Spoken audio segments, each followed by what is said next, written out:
ACK family, Jeremy Hall and myself, Matt Reyna, here to work on pummeling drills. I'm gonna have Jeremy talk about this. He's really great at this part of it and a real great instructor, has a lot of experience in wrestling. So I want to kind of cover some of the things that have him cover the things that he's really good at when it comes to pummeling. Sir, do you mind taking over? Not at all. So the big thing when we pummel, we're gonna pummel towards trying to get to a takedown, whether that be a single leg, a double leg, doing a knee tap, whatever it is, we need to be able to get in good position and also for our own defenses. So some of the keys to that would be that we want to make sure that we keep our head up. And when I say head up, I don't mean like this.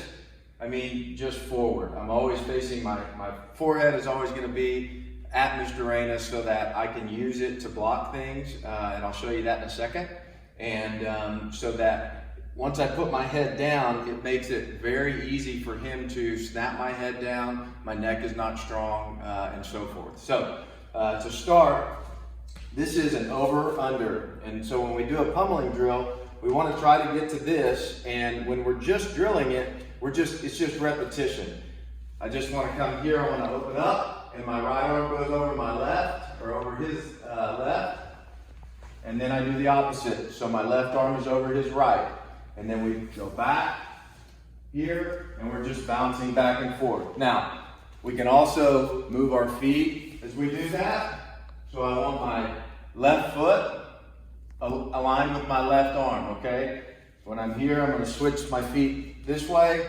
I'm gonna go back and forth, right here. Switching my feet, I wanna keep my head up, and I just wanna bounce. It's a great warm-up to get your shoulders and your elbows kind of warmed up and loosened up, and we'll just go here.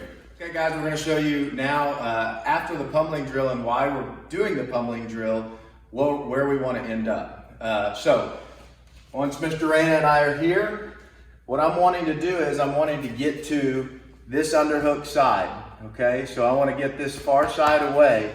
So the way that I'm going to do that is, this is the most important part, okay? So listen, I've got to change my level. Okay, so as I change my level, I drop the hips. I don't bend over to change levels, ever.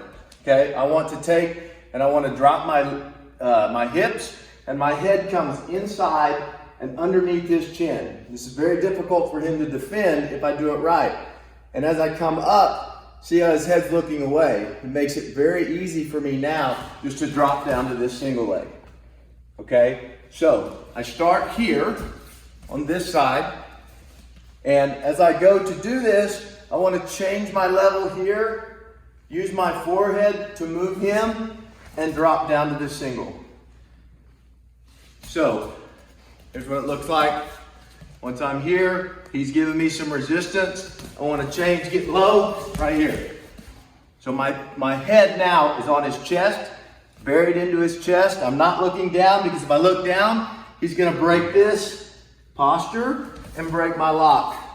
With my head up, he can't do that. Very difficult. I'm very strong here. So he can't use his head to move my head because my head is here. Okay? He'll have a very tough time. Now, I got my feet together. I don't have to pinch his leg, but I don't want to be super wide either. I can pigeon toe this inside foot to help me when I back step. And my motion is going to be back step and down. This way. I always want to finish holding this leg and on top. I never want to fall down before my opponent falls down. So I always want to finish holding this leg so that I can pass it here and end up in some sort of tie control. Whichever one you prefer is fine, but I want to make sure that when I'm here and I finish this, that I don't fall down first and now I'm on and it's a scramble. That's why I love this takedown. I can finish on top, holding his leg, makes it much easier to pass.